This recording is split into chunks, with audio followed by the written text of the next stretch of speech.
Welcome. I'm Mike Nye. And I'm Tarran Merlo from the Hail and Well Met podcasts. And I'm Alex Telander from the Ostium Network. And welcome to our Tea-Cast. While there is tea, there is hope.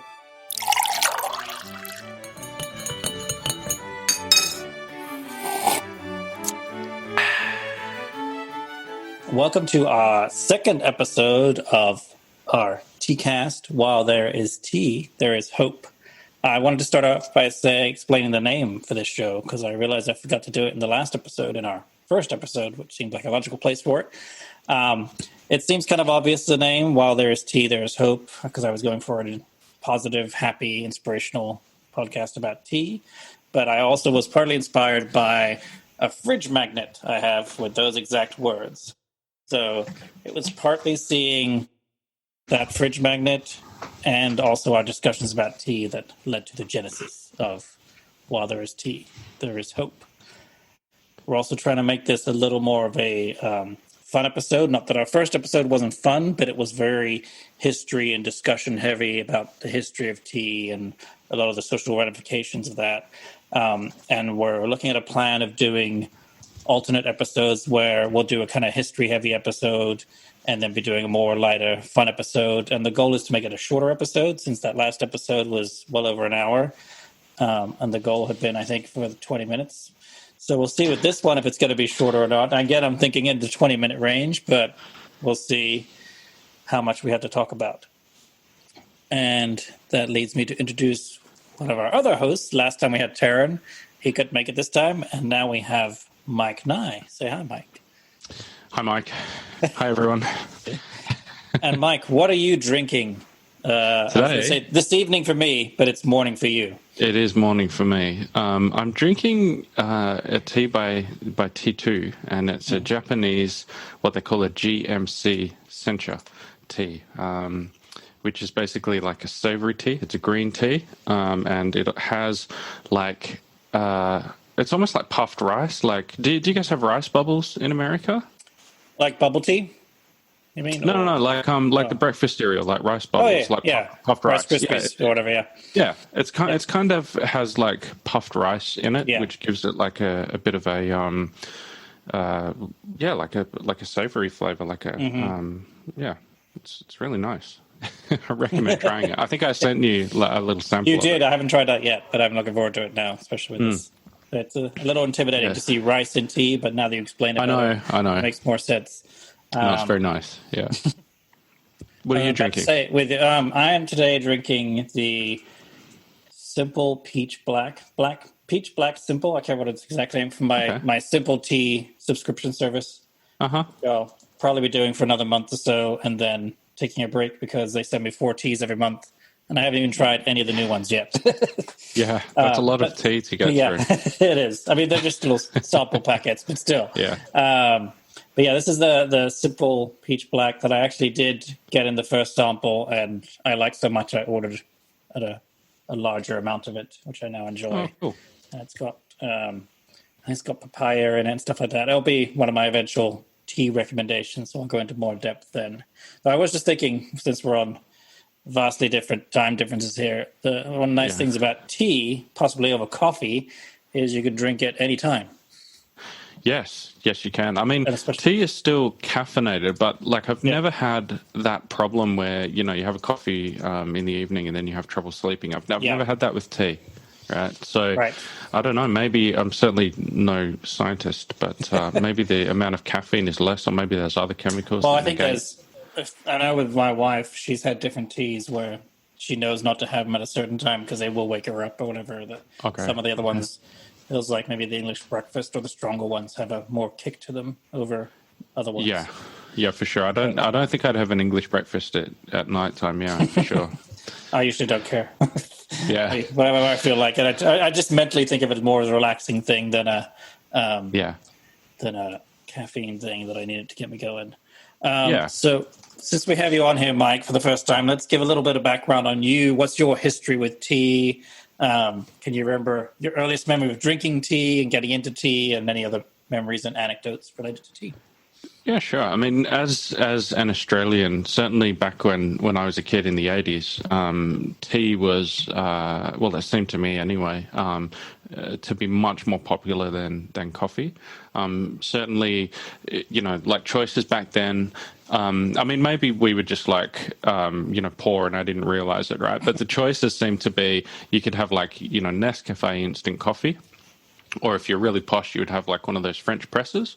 But for the most part, Australians would drink tea. And I think that was mainly because, the British heritage. Right. So as far as my earliest memory from tea goes... Though it also makes sense, sorry to interrupt, but it would make sense too with you kind of being closer to where a lot of tea is made. Easier to get. Yeah, I'd maybe? never really thought of that, to be honest. But no, that's a good point. I mean, my grandmother on my dad's side of the family, I remember we would go over there almost every weekend because they lived pretty close to us. And my grandmother would always make tea in like a teapot on the stove. So boil the kettle on the stove and then make tea. And I remember she was heavily into knitting, so she would knit like a tea cozy for her teapot that I used to quite enjoy as a child because it had lots of colours. And she had a very specific method of making tea. So she would follow the rule of, one for each person and one for the pot. So you'd have a teapot with a whole bunch of the little tea bag tags hanging out of the side of it. Right. She would let that brew probably while she had a cigarette. And then she while would knitting? line, no, probably not while knitting, no. She would line all the cups up on the bench and put, that much milk in. Right. And then after the tea was brewed, it would all get poured and handed out. And I remember she used to make me like a little weak tea, and she probably put some sugar in it or something so that, Do you know how old you were then? Enjoyed it. Oh, it would have been single digits. I was pretty young. Wow. Yeah. Yep. Cool. Because we're trying to convince my kid to get into it. As we keep letting him smell, letting him smell them, and he's like, "Oh, that smells good." It's like, "Yeah, try some." Yeah. My daughter likes tea. Like if I'm making a cup of tea, she'll ask for a cup of tea. So, yeah. Yep. She's more a fan of hot chocolate though. Who isn't though? I'd say who isn't, and then my kid isn't actually because he's not a huge chocolate fan. Oh wow! Yeah. Well, there you go. Yeah. Well, my youngest doesn't like ice cream, which is pretty weird. So, yeah. He definitely likes that. Yeah, but it's kind of a similar story almost to Tarran's one that he told about his grandmother, and I think I even had a grandmother story or two in there too, of just explaining and as a kid watching the whole process of the methodical process of making the tea and all this stuff. And I think Tarran actually said that it was he always thought the tea was just throwing a bag in, throwing in some water, and throwing it in the microwave for a bit, and then seeing his grandmother make it from the proper way and stuff like that really changed. Yeah. I mean, in Australia as well, I remember when we were kids, we would have all kinds of people come and visit school. Like you'd have incursions, and I remember once we had somebody come and make billy tea, which I think I've told you about before. Right. But and not everyone else knows, so give it a little quick explanation. So billy tea is like an Australian, it's not really a tradition, but it's heavily, people talk about it when you're doing Australiana. Like if you go and do a tourist thing and they take you out to the outback or whatever, chances are you'll eat damper bread, which is a special type of bread that you brew in the coals of a campfire. Like sourdough bread if you come to San Francisco. Yeah. Okay. And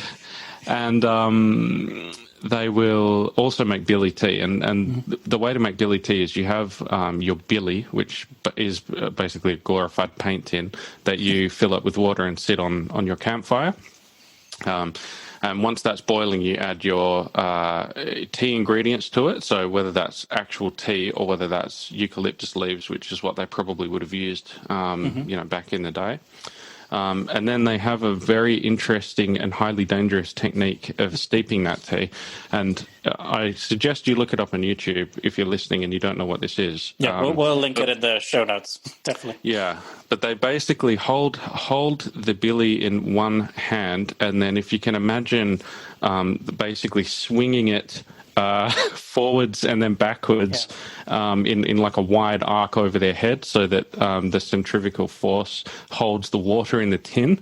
And yes, it is as batshit crazy as it I don't know what sounds. there's a county fair, well, usually a county fair ride, or that they have at different fairs and stuff. That's like the centrifugal force type thing that spins you around and sticks you to the wall. And so that's the they plan call with it the this, I think. gravitron. That's in the one, Australia. yes. Yeah. That's the same name, yeah.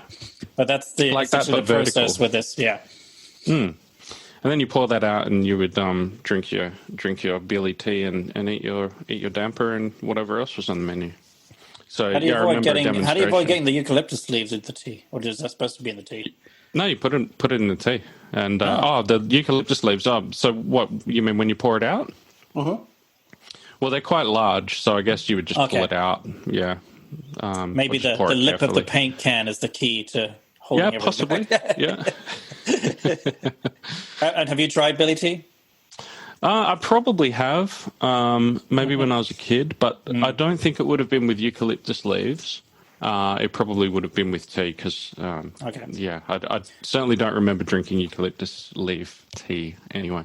Well, we haven't totally committed, but we have talked about it because eucalyptus is also over here in California, probably as an invasive species. So probably, yeah. We were joking around. We can grab some eucalyptus leaves and give it a try on one of the episodes, maybe.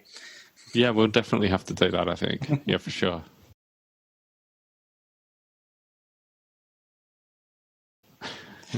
So, to me, using eucalyptus leaves sounds like it might not be the official thing that one would call tea, which segues into our perfect little punny segment, to tea or not to tea. What is and what isn't tea, Mike? Well, so first of all, I don't want to come off as being like a gatekeeper of, tea. Like if there's a certain type of tea that you like, then that's fine. You drink it and you enjoy it, right? So don't think I'm being, I don't know, teaist or whatever, snobbish. I've been joking with Tarran as a tea snob, but yeah. Yeah. But to me, true tea is tea that contains tea leaves, right? So I looked it up, actually, and the plant is called the Camellia sinensis. I'm probably butchering that pronunciation. I think Tarran talked a little bit about this in the last episode, but it's good to repeat it to kind of help it sink in better, because I totally forgot. Okay. Well, yeah, so the leaves from that plant make up what most people, I think, would probably refer to as tea.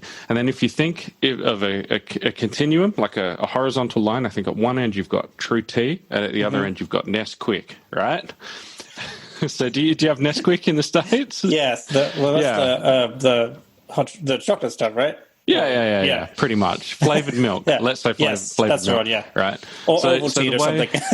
Yeah, Ovaltine, right. So what I think is at one end of the spectrum, you've got your black tea, your green tea, white tea, oolong tea, fermented tea, proper matcha, not that green, sugary, horrible stuff that they serve at cafes, which is basically tea that is just tea leaves, right?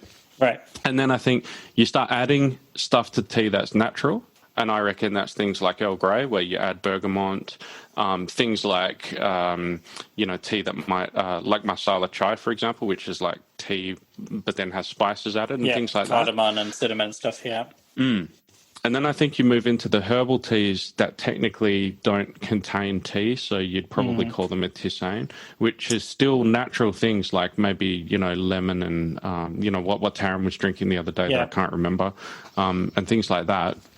Which I don't know whether I'd personally consider that tea. I'd probably call it a tisane, but at the end of the day, whatever. If you want to call it tea, it's made with hot water and it's stuff coming out of it. So, and you're calling it tea and enjoying it, so you're totally fair to. That's fine. Do you know where the term tisane came from at all, or what the? I don't actually. I should look it up. I was kind of curious because it's like a clear long word that's opposite to tea. Is that what they picked? Yeah.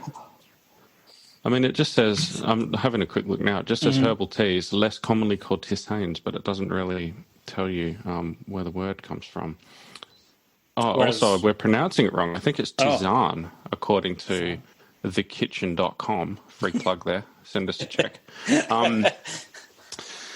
So yeah, and then I reckon past that is where you've got what T2, the shop referred to as their sugar tisanes, which is basically effectively Nesquik, right?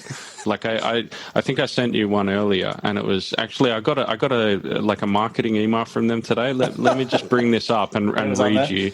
And I mean, they see the kinds of tea I buy, right? Right. So yeah. There's no excuse for them sending me this. The subject of the email: exercise your sweet tooth, right? And the tea is, and I'm not even joking, it's called, where is it? Poppin' Praline, right? A smooth, robust landscape of hazelnut praline flavors without the guilt. And I bring up their website and have a look at the ingredients, right? And there is not a skerrick of tea in there. It's all artificial flavorings, colorings, MSG, etc., etc. So to me, that's nowhere near tea. You may What was that other one we were looking at earlier? That was a different one, was it this one? Let me have a look. That was a different one, but if you have a just look looking at the ingredients and being like, oh look, here's 5 different kinds of sugars. Yeah. A bunch of artificial stuff, nothing real in it at all. Yeah. Well, actually, I've said all of this now. This actually does have black tea in it. Oh, so my apologies, T2. So that one is. So that's why they tea. sent it to you. Yeah, they wanted to get it. That is why they sent it to me.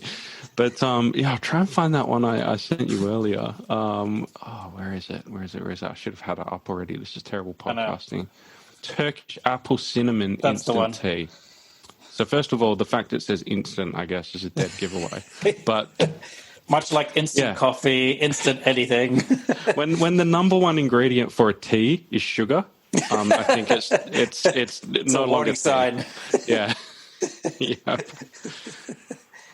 But I mean, it makes sense, I guess, with all the kind of various coffee drinks you can get from Starbucks, Pete's, all these places that. Certain ones are just very heavily sugared with all these different flavors and stuff. I was gobsmacked when I went to America, and I went to a Starbucks for the first time. Big deal for me. And I just wanted like a flat white coffee, right? And the person in front of me was like, I want a frappuccino with a shot of hazelnut and listed all these things out, and I was like, why don't you just go and get a milkshake? Like, and put it in a microwave for a few minutes. Anyway, whatever. If they like it, that's cool. Right? So you said it was your first Starbucks. Do you not have Starbucks where you are then, or no? We do. You just not in Western Australia. There is one that I know of, which is in Queensland, at a place called the Gold Coast or the Sunshine Coast. I can't remember exactly where it was. I think it was the Gold Coast. And there's a Starbucks there. So I lie. Actually, it was my second time that I've been to a Starbucks. First time in the States, like a proper Starbucks, right? Not an Aussie Starbucks. It reminds me of the time I went to a Starbucks in London. I don't remember where it was, whatever. But just going in there and seeing the fridge case with all the different cakes and various things or whatever, and just having it laid out exactly as it is in America was very surreal. Just thinking like, oh wow, you just have exactly the same map that you work off of and everything. Yeah. Mm-hmm. It was interesting. Yeah. It's funny, isn't it, when you have these franchises and they operate identically everywhere in the world. Except for maybe the product naming, like that scene in Pulp Fiction, Royale with cheese. Mm-hmm. So, yeah. So our next little bit is tea time. So you briefly mentioned the different types of tea. You threw out some names there. So if we can go a little more into depth on what each one is and how they're different from the other. Yeah, sure. So, I mean, there's black, white, and green tea, right? Mm-hmm. And they're the main types of your base tea, I guess. From memory, the differences are all to do with the amount that they are dried or baked or otherwise processed. So I think black tea is like the highest level of oxidation, white tea is slightly less, and then green tea is no oxidation. That's just the raw, possibly dried but raw tea leaves. So the leaf, it's actually the same leaf for all of them then, is it? It's just how it's... Yeah, it's the same leaf for all of them. Although, having said that, so there are different types or different grades, I guess you could say. So I know that the sencha that I'm drinking today, for example, is harvested at a certain time, and they also grow the tea leaves in different conditions. Like I think there's sencha that you can get that is grown in the shade. I think they put big nets up to keep, to give it some shade but enough light for the plant to, grow and thrive. So yeah, I know that there's like many iterations, and I'm certainly no expert, right? But yeah, they're the main ones, and then you've also got other tea.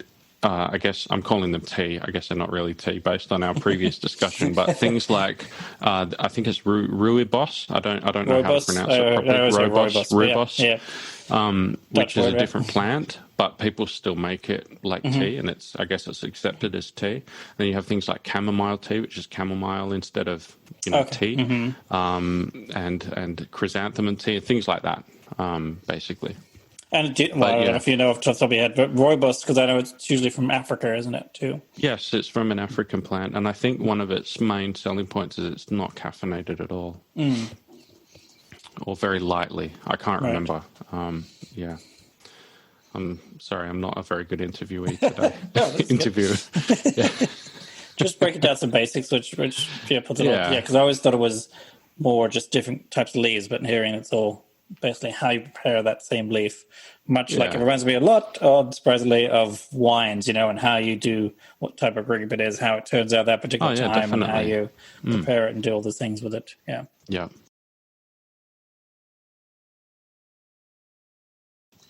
So like with certain teas as well, like some of the Chinese and Japanese teas, they do things like they take the leaves and they ferment them, or they cook them, or they, even I think sencha, the stuff we're drinking now, I think they boil it, so it's kind of like you're drinking, well, I don't want to say secondhand tea because that sounds bad, but tea that's already been steeped once, Yeah.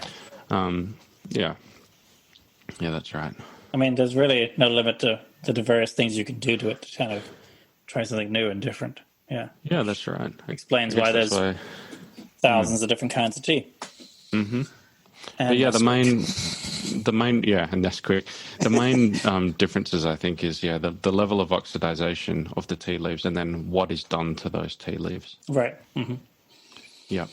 Well, that leads in then to our tea rec section. So, do you have a tea you'd like to recommend this week? Would you like? Well, I mean, the one I'm drinking is very, very good. I like it quite a lot. It's certainly not sweet, so I'd say that it's more of a savory tea. And sencha is like a nice tea leaf.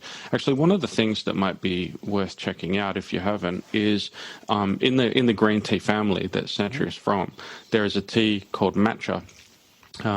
And what that is it's green tea leaves that are ground up, like think mortar and pestle, into a powder. So that's one of the few tea drinks where the leaves are actually ingested. I mean, you can, there's certainly nothing wrong with ingesting. I mean, I'm no doctor, but from what I read, there's certainly nothing wrong with ingesting tea leaves anyway. But matcha is one that is designed to be drunk.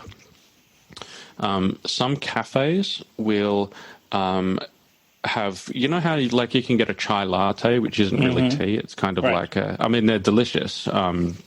But it's certainly not like, masala chai.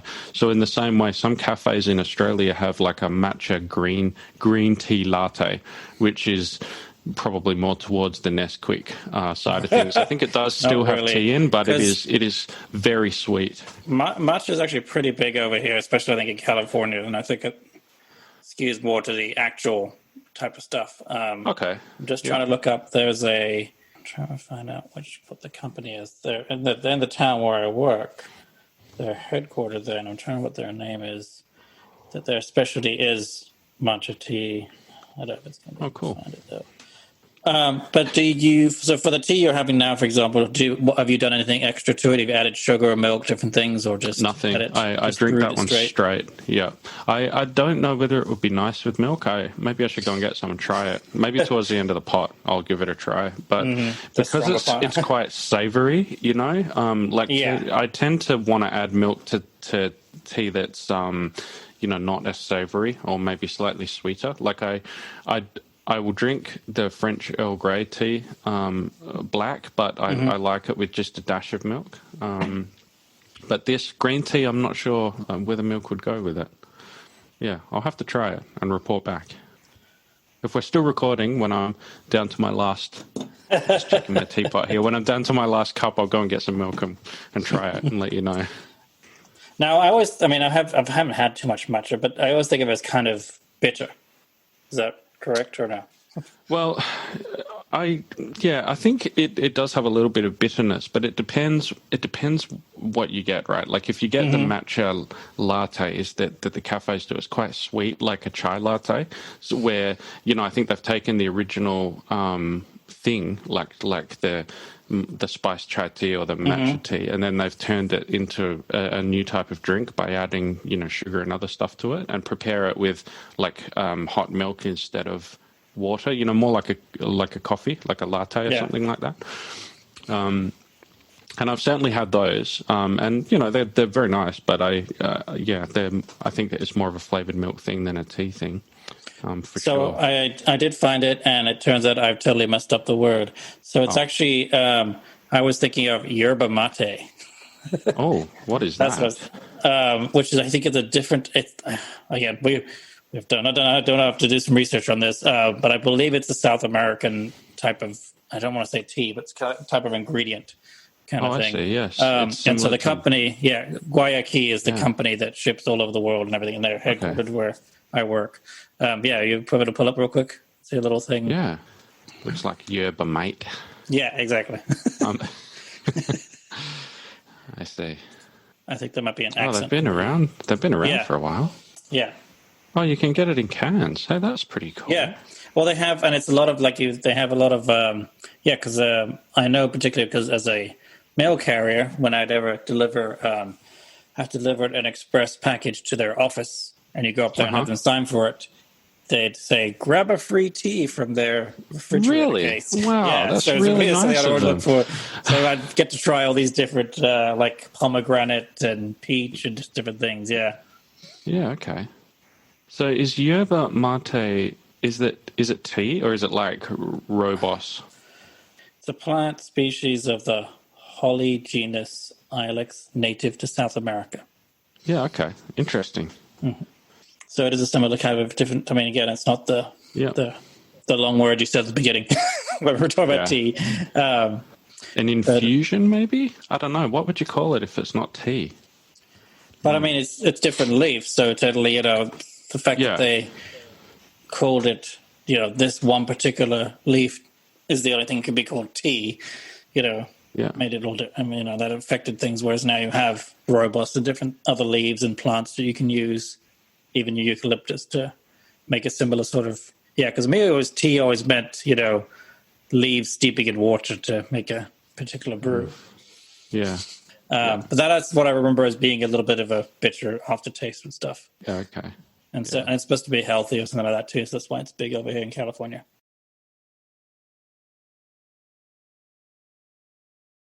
But anyway, so now I'm going to do my little recommendation. Oh, please.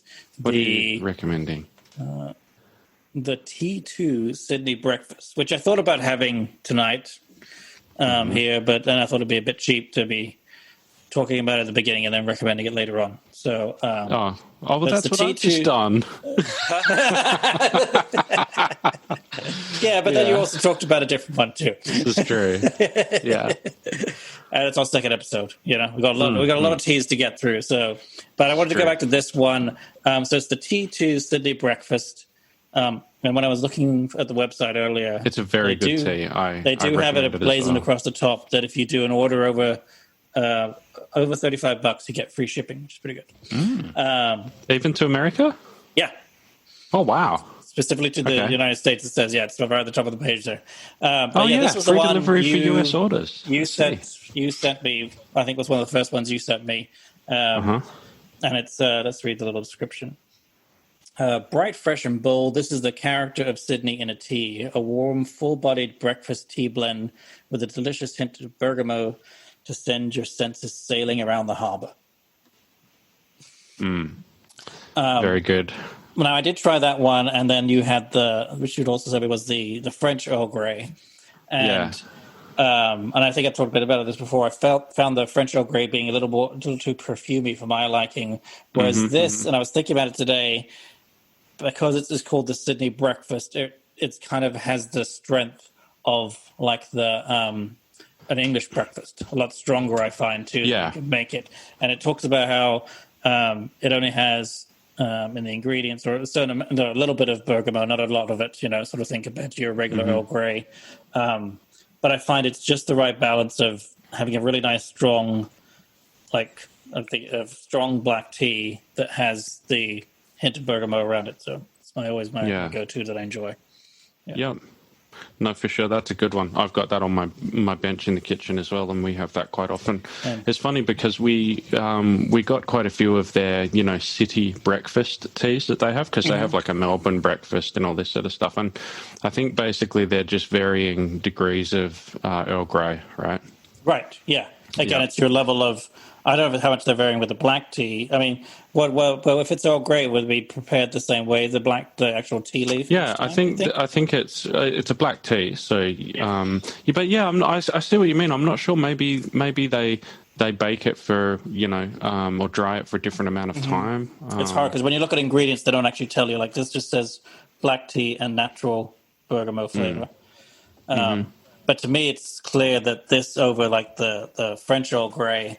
This one has the French Earl Grey is extremely perfumed. I mean, that's got like rose petals and stuff in it. Yeah. That's I hear. Yeah, I don't think I would have a French Earl Grey for breakfast. That's for sure. But I mean, quite often my wife and I will have a glass of the French Earl Grey like of an evening, like before bed. That's a nice one, I think, to have before bed. Well, and then the first episode, we both Tarran and I happened to be drinking the Twinings Earl Grey, which is kind of on a similar spectrum where it's not. It's I would put it in between the French Earl Grey and the Sydney Breakfast sort of thing, and not being too perfumey, but not. I always think you can make it pretty strong, but if you look on the tin, it actually says it's like a medium strength, which is interesting.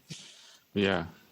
I mean, the thing about Earl Grey is I never used to like it before I had the Sydney Breakfast, the one that I sent you. That was like the gateway drug into Earl Grey teas for me. And speaking of gateway drug, I'm very happy you sent me a huge shipment in the last package. No worries. I'm glad that it got to you finally. There was a long wait there. I apologize. Well, it wasn't your fault. It was the pandemic. But anyway, we're not talking about that here. No. But it's just really a nice, strong black tea. I mean, I grew up drinking a lot of Earl Grey. My wife she doesn't really drink Earl Grey anymore, mainly because she drank it too much one summer. Sick of it. But she even says the smell of it reminds her of past family holidays with my family and stuff, because we all drink it and stuff. Yeah. I mean, it's interesting because I think for me, like I'm very interested in trying new flavors and trying lots of different things, right? Whereas growing up, my father, who was the main tea drinker in the house, would only ever have English breakfast tea. That's it. We would only have Lipton or I forget what the brand was, but we would only have the English breakfast. So whenever I thought tea, that's what I thought tea was. And then sort of growing up, and people being in Perth and at university, there's a great deal of like Chinese, Singaporean, that general region. And sorry, I'm not meaning to offend anyone, but lots of those students who I would become friends with, and then they would say, "Oh, do you want some tea?" And I'd say, "Oh, I'd love a cup of tea." And then they would give you something completely different, like you might have oolong tea or jasmine tea or something like that. Yeah. and I'd be like, oh wow, what is this? This tastes like nothing I've ever had before. And then you realize, oh, there's so many different types of tea, and then you want to go and try them all. Yeah, and then you get to come back and talk about them on the show. Yeah, that's right. Yeah, that's the whole point. Maybe we'll do another, not the next episode, but maybe the one after that. We'll talk about these standard teas that we think about, like Lipton. Tetley is the one I get a lot of here because they have it, and just I think of all the different. We can throw out all these names and stuff like that. And I'm sure in the more historical episodes, we'll go into more detail with them of their history and stuff like that. But for our episode after next, we can more just kind of talk about them and what we think of them as stuff. Growing up with them and being surrounded by them and stuff. Okay, so now we're going to go to our last little segment. We'll see how this goes. Tea puns. Oh God! Yeah. I asked my wife about this, right? Because I'm really bad at puns for the most part. Tarran is very good at them. My wife is very good at them as well. And I said, I need a tea pun. Help me. And and she brought out this little card. Oh, I don't have it. I don't know where she put it. She's gone out now. I'll scan it and send it to you so you can put it on the show notes. But she has a little painting of a dinosaur, and it's a T-Rex with a cup of tea, and it says T-Rex with T-E-A instead of T. So love it. That's about as good as I can come up with. You can put that everywhere. Yeah. Yeah. Actually, maybe I should get that. Show that to Owen, and that might work to get him to drink tea. Oh yeah, maybe we should. Yeah. Well, I could have worked on trying to think of one, but I just had to Google around a bit. So there were some horrible ones and terrible ones, mostly horrible and terrible, and then some decent ones. So a couple I found were "Sweet Dreams Are Made of Teas," which is obviously a play on the song. But I thought it was a nice little the sentiment of it. You'd have your cup of tea before you go to bed and sleep. Yeah, that's true. That is true. Yeah, or the start of a day where you're going to go and do lots of cool stuff that you're going to remember, maybe. Yeah, there you go. Yeah, have a nice big strong cup of tea in the morning and get you going. And then the other terrible one was 50 Shades of Earl Grey. Oh wow, that's yeah. Maybe we can amass a list of 50 kinds of Earl Grey to include. Yeah, or maybe you can do an interesting imagery for that, a picture of some sort. I don't know. I guess, there we go. Okay, I got it. It's a tea bag, and the string with the tag at the end is your whip. Oh, okay. Nice one. There you go. whipping the mug or something. I don't know. Okay. We might do tea puns again. We'll see. I'm sure Tarran will want to crack it. Get Tarran onto it. He's good at puns. Yeah. But that, I think, does it about for this episode. Any last things you want to say, Mike? I don't think so. What I might try and do, maybe for a future episode, is back when I was a kid, there was a lot of tea advertisement on TV. I don't really watch a lot of free-to-air TV these days, so I'm not sure whether they're still on, but I vividly remember a lot of them. So I'll see if I can dig up some of the ones from the 80s and 90s. A lot of those ads tend to be on YouTube, so I'm sure you'll find them there. I mean, that's another one, another potential episode too on tea ads and stuff. Tea ads, yeah, for sure. Okay, well, thank you for everyone joining us for this second episode. Our next one will be a big dive again into the history of tea and different regions and times of tea and things like that. So stay tuned for our next one, which will be a nice long one probably again. And hopefully we'll get all three of us together for that one. Yes. All right. Thanks, everyone. Thank you.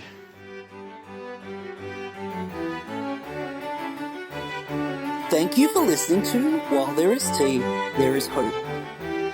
This episode featured myself, Tarran Merlo, Alex C. Telander, and Mike Nye. It was produced by Tarran Merlo. Details of the music featured in this episode can be found in the show notes. And you can find out more about the show at our new website, www.t-cast.com. Head over there for episodes, transcripts, and a few pictures. Our reviews and recommendations are coming along, and they'll be up there soon too. We hope you can join us for our next episode, which will be out on the 1st of April. Thanks for listening, and continue to have a tea-rific time.